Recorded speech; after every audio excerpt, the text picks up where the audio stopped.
In the name of the Father, and of the Son, and of the Holy Spirit. Amen. The grace and peace of our Lord Jesus Christ and the love of God and the sweet fellowship of the Holy Spirit be with you all. Dear friends in Christ, you are welcome to the 5th Sunday of Easter, Year A. Today's reading tells us how the early church accepted the challenge of keeping Jesus' memory alive by remaining a dynamic Christian community, bearing witness to Christ by their unity, fidelity in worship, and spirit of loving, humble service. Today's gospel introduces Jesus as the way to God, the truth to be accepted, and the life to be shared and lived. The first reading, taken from Acts, shows us the early church as a loving, serving, and worshiping community. We see that in Acts of the Apostles chapter 6 verses 1 to 7. Hence, it easily solved the problem of perceived discrimination of instituting a diaconate for the service of the community.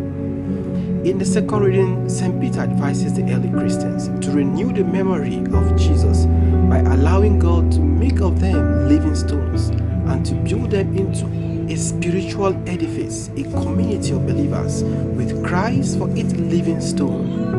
Peter praises Christians, both Gentile and Jewish. So as a chosen race, a royal priesthood, a holy nation, and God's own people. In today's gospel, Jesus consoles his apostles who are sad and disheartened at his announcement that he will be leaving them soon, by assuring them that he is going to prepare an everlasting accommodation for them in Father's house in heaven. He gives them the assurance that he will come back to take them to their heavenly abodes. It is then that Thomas said, "Lord, we do not know where you are going. How can we know the way?" Jesus answered Thomas' question with, "I am the way, the truth, and the life. No one comes to the Father but by me." So the basic doctrine of Judaism is that Yahweh is the way, the truth, and the life. Hence, Jesus is making a revolutionary claim that he is equivalent to Yahweh. Jesus also declares that he himself is the safest and surest way to God, discrediting the modern notions that all religions are equally sure ways to reach God, and that no organized religion but only living a good life of sharing love is necessary to reach God. But Jesus is the way, which he calls the narrow way, because it is the way of focus, the way of loving, the way of humble, the way of sacrificial service.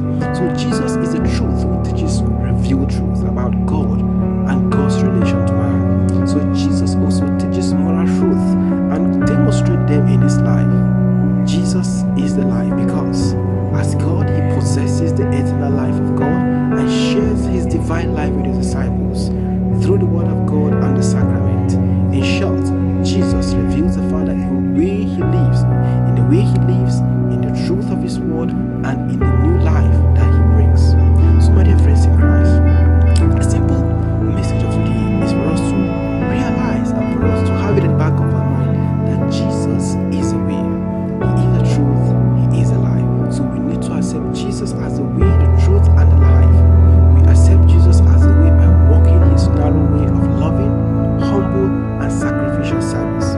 We accept Jesus as the truth by learning and practicing what he has taught us as given in the Bible and the teachings of the church. We accept Jesus as a life by sharing in the divine life of God in his church, making use of the means that Jesus himself had established.